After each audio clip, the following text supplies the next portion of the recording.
It is. I'm a very, very emotional guy. I wear my emotions on my sleeve. I always have. I cried through the stupidest things you could imagine on television.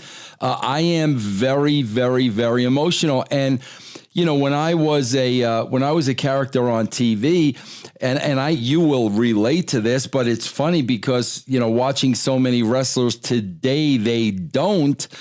Man, I knew, because I was also a producer for a long time. I produced all those guys, you know, The Rock and Austin and all those guys. And man, to me, it was always so simple. I would just say to them, put yourself in the moment. You got to know your story. You got to know your character. Just put it. It boggles my mind how difficult that is for people, because Michael, I was never a trained actor or anything like that, but it was very easy for me to put myself you know, in that moment, and, you know, feel the emotion and know what my character thought and my character felt. And I don't know, man, you as an actor, I mean, is that hard for other actors to do? To me, it was so natural, but other people just could not do it.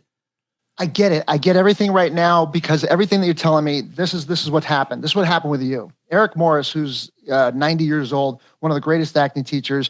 He's just finishing up his 13th book. He was on the podcast. He's my mentor as an acting coach. He teaches in LA. He says acting is selling emotions for dollars. And you, growing up from that family, I already know by listening to you, I know who your mother is and your father is, as far as the essence of the emotions that they, and when you're selling your emotions, it's about being in touch with your emotions, you know? And if your parents or you or your DNA has experienced the gamut of emotions, then you're going to have an easier time with acting, because you're going to be able to take the parallel experiences that the piece calls for, and you're going to be able to make it come out in real life.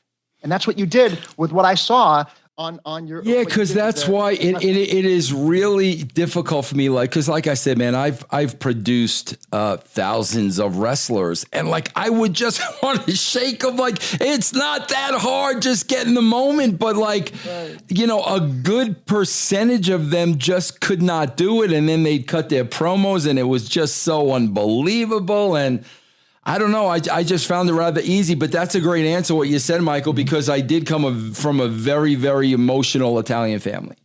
Right. And then that's common.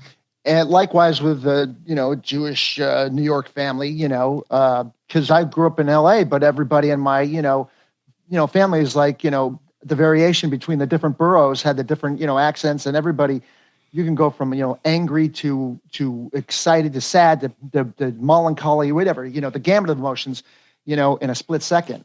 But now, how hard was that for you to make the adjustment? Because it seems like we have a lot of similarities, because I'm very real. I'm very honest. I'm very emotional. In the wrestling business, you have a lot of people that are full of crap. You have a lot of workers. You have a lot of politicians. You have a lot of liars. And eventually it would lead to me leaving that world.